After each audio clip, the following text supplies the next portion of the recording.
ओम श्री सच्चिदानंदाय नमः। एक रोज इरशाद हुआ कि किसी नवाब के यहाँ हिंदू दीवान थे। उनकी बिरादरी का एक शख्स पहलवानी में शोहरे आफाक यानी विश्व विख्यात था। उनकी किसी मुसलमान पहलवान के साथ कुश्ती ठहरी और नवाब मैं यानी साथ तमाम उमरा व अराकीन यानी रईस तथा बड़े छोटे अधिकारी के कुश्ती देखने गए, मगर दीवान साहब शामिल न हुए। कुश्ती में हिंदू ने मुसलमान पहलवान को पछाड़ा, इसलिए तमाम आदमी दीवान साहब को खुशखबरी देने आए कि आपके रिश्तेदार ने बड़ा हुनर दिखलाया और कुश्ती जीती। आप तशरीफ न लाए, वरना देखकर बहुत खुश होते। दीवान साहब ने फरमाया कि मुझको अपने खानदान की तबाही का रंज हुआ, इसी वजह से कुश्ती देखने न गया। उस शख्स ने क्या बड़ाई कर दी, बदन खोलकर एक आदमी से लड़कर उसको पछाड़ा। मुझको देख कि घर बैठे अगर चाहूं तो कलम की एक ठोस से सैकड़ों हजारों आदमियों को तबाह कर दूं। जिसके मारने का हुक्म कर दूं वह मेरे हुक्म से ही मारा जा सकता है।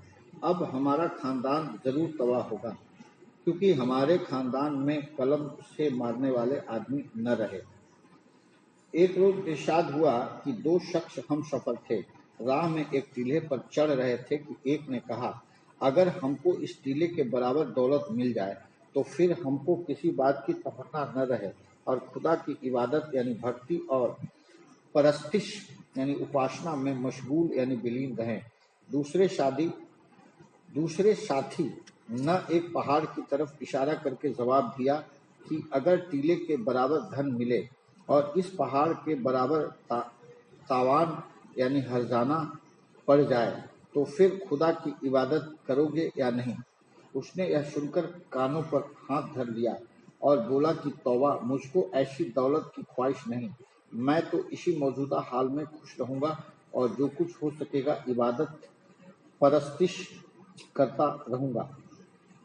एक रोज इरशाद हुआ कि तहजीबो अखलाक यानी सभ्यता नैतिकता का आजकल बड़ा चर्चा है। जिससे सुना यही कहता है कि पहले अखलाक को दुरुस्त करना चाहिए, लेकिन उसकी गुफ्तगू सुनी जावे तो यही होगी कि श्री कृष्ण या श्री रामचंद्र जी की बुराई और उन पर हमला या हजरत मोहम्मद साहब की बातों पर नुक्ताचीनियां। इन बुजुर्गों की निस्बत तो उन लोगों का ऐसा ख्याल और अपनी बड़ाई का कुछ ठिकाना नहीं।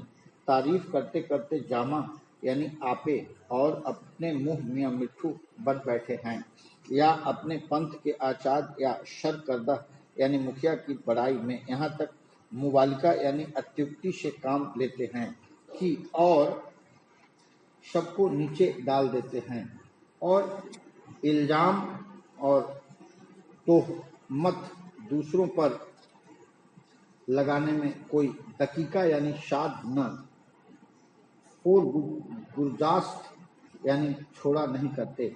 अपने गुरु या बुजुर्ग की बड़ाई तो ममनुआ यानी निषिद्ध नहीं, मगर दूसरों की निंदा या बुराई तो हर हालत में खराब है।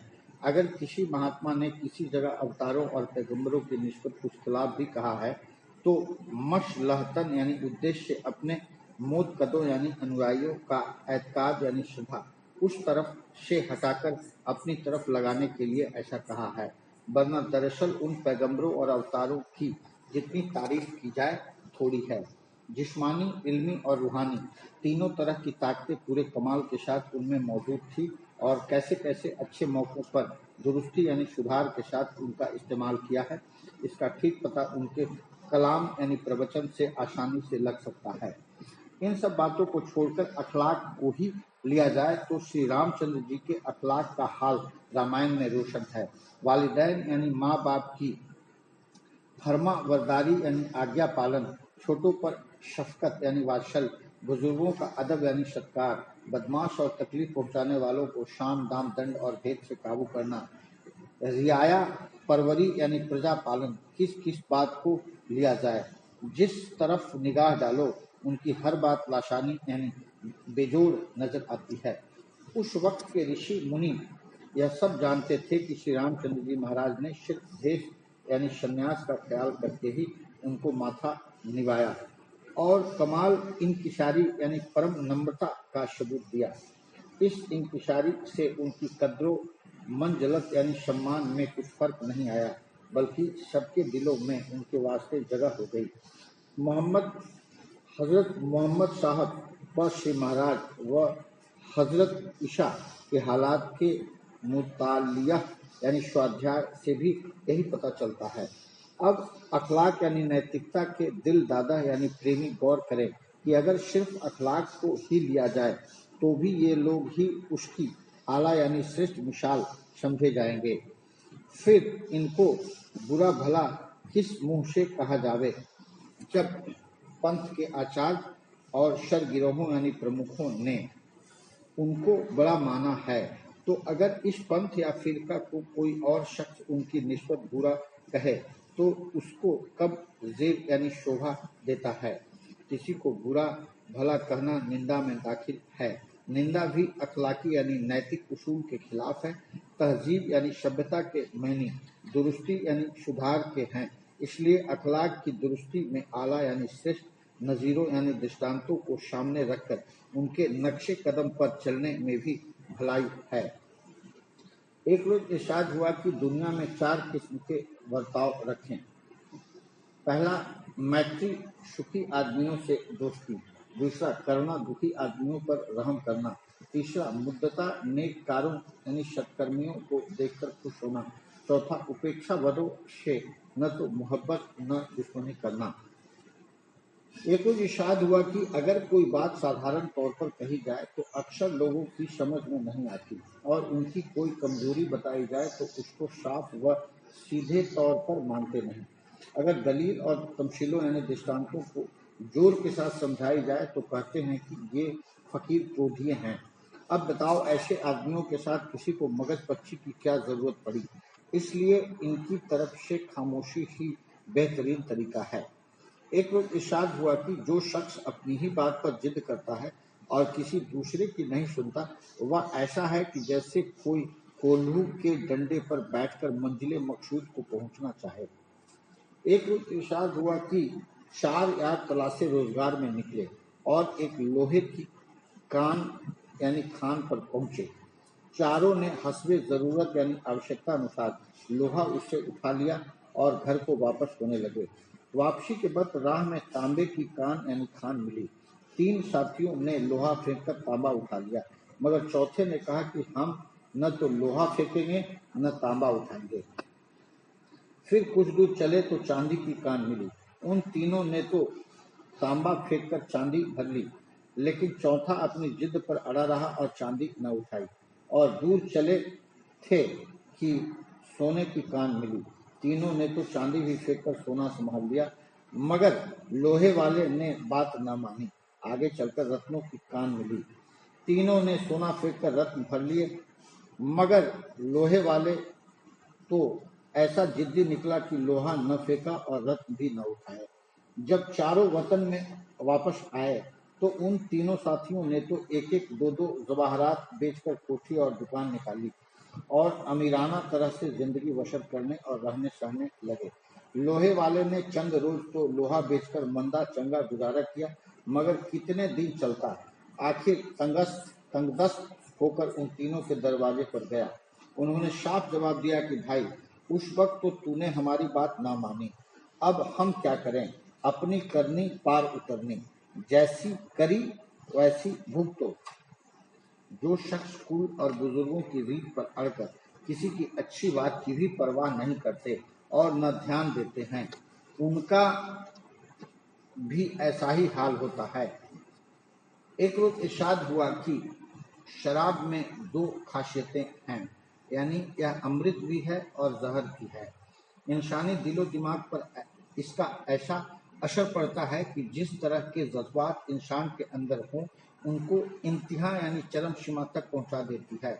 मसलन तमोगुनी शख्स हो तो शराब पीकर इंतहा दर्जे का मक्कार फरेबी और शितमगर हो जाता है। अगर रजोगुनी हो तो विषय वगैरह रजोगुण के काम पूरे जोर शोर से करता है। अगर सतोगुणी हो तो इबादत यानी उपासना वगैरह सतोगुण के कामों में बड़ी खुशी के साथ लग पड़ता है। इसलिए कहा है कि दुराचारी शख्स को शराब जहरे हलाल फल की तरह दुखदायी होती है। शुभाचारी और नेक अमाल यानी सत्कर्मी को अमृत की तरह सुखदायी होती है। मगर चूंकि अवाम यानी जनसाधारण की तबीयत का रुझान यानी रूप तमोगुण या रजोगुण की तरफ होता है, इसलिए इसको ममनू यानी निषिद्ध रखा है कि उनका ज्यादा नुकसान इसके इस्तेमाल से होगा। मगर सतोगुण प्रधान लोग इसके इस्तेमाल से परहेज नहीं करते और इसको इन्होंने राइज यानी मान्य भी रखा है। बहुत से फुकरा यानी संत जन इसको इस्तेमाल करते हैं और इसके इस्तेमाल से परहेज नहीं करते, उन्हें कुछ नुकसान नहीं होता। आशिक जब मैं को पीते हैं शब करते हैं गुरेज, क्या 1.5 चुल्लू पानी में ईमान बह गया।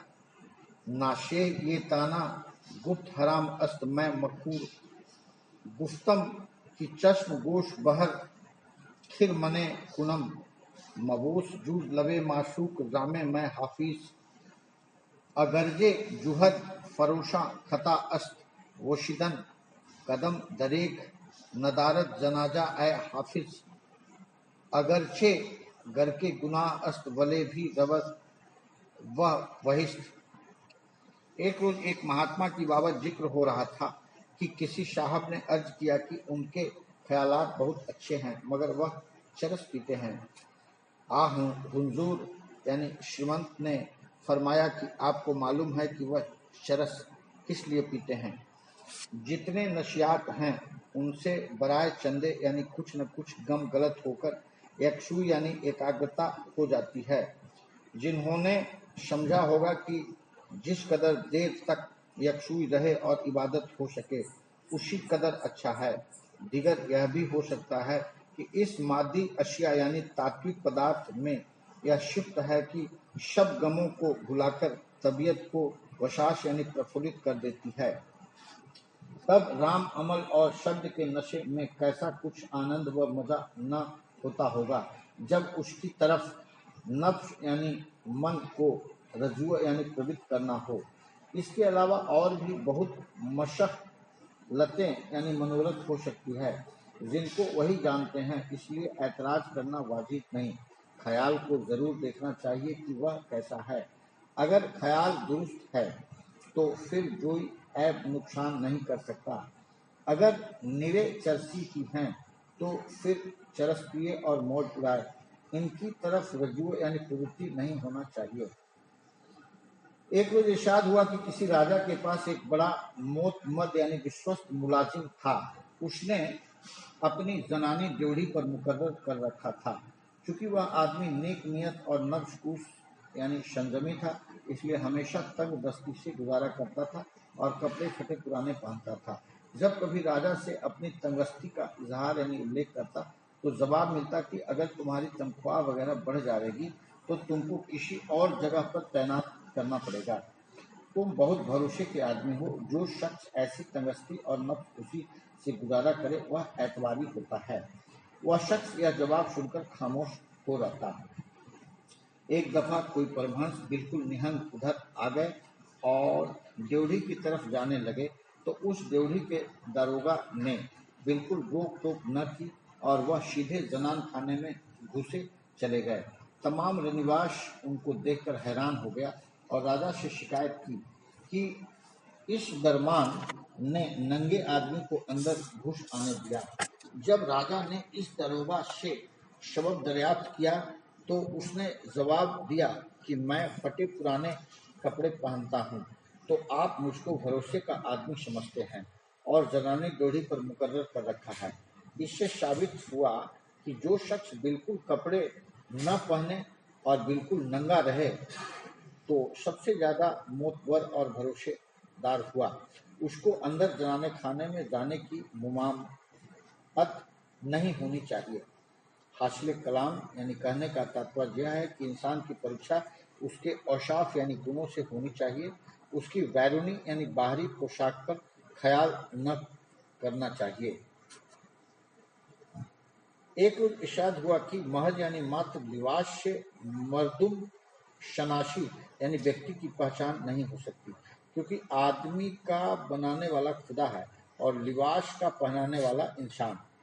जिंदगी में इंसान की नाकामयाबी पर गौर न करो, क्योंकि बहुत से इंसान इस वजह से भी नाकामयाब रहते हैं कि वे दयानतदारी का ख्याल ज्यादा रखते हैं।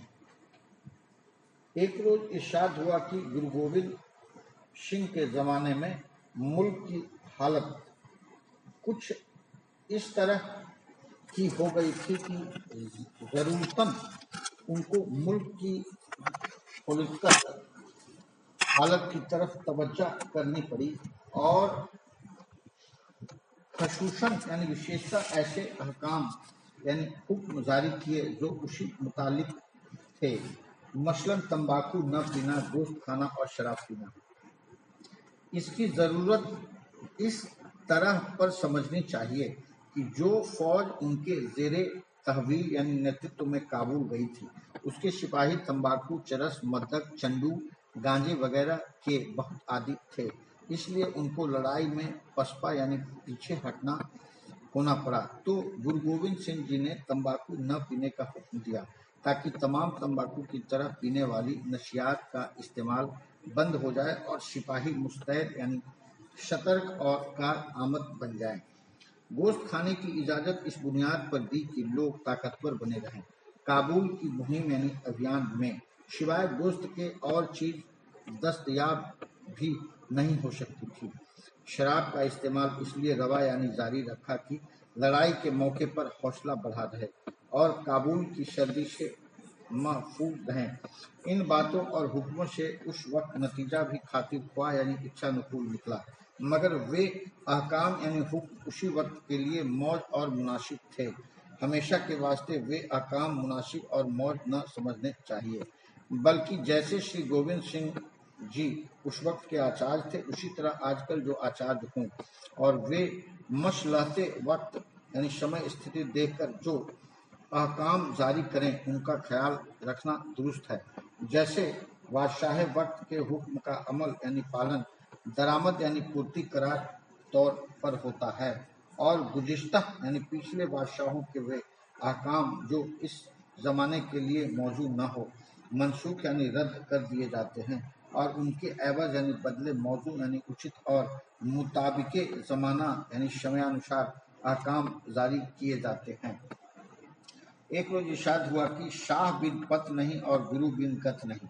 अक्सर खानदानों में यह कायदा चला आता है कि वे अपना खानदानी शाह मुकर्रर करते हैं और वक्त ज़रूरत यानी शादी, मर्ग यानी मौत के मौका पर उससे रुपया कर्ज लेकर अपना काम चलाते हैं और आहिस्ता आहिस्ता उसको मैं सूद अदा कर देते हैं। इसमें उनका काम निकल जाता है और अपने जात बिरादरी वालों और हम शायों यानी पड़ोसियों में उनकी पत यानी मान रह जाती है। इस तरह लेन देन और कमी बेशी का किसी को पता नहीं चलता। ऐसे ही अक्सर खानदानों में कुल गुरु करने की रस्म भी चली आती है, यानी जैसे दुनिया के कामों के लिए शाह बनाया, वैसे ही परमार्थ के कामों के लिए गुरु भी जरूर तजवीज करना चाहिए, वरना जैसे वक्त जरूरत बगैर गुरु के आकवत यानी परलोक में मामलात में भी गत नहीं हो सकती। गुरु का होना भी जरूरी है। किताब दलीलुल आरफीन में लिखा है कि हजरत मोइनुद्दीन चिश्ती साहब का एक हमसाया उनका पीर भाई यानी गुरु भाई भी था। जब वह मरा तो हजरत उसकी कब्र पर मराकीब यानी ध्यान मग्न हुए।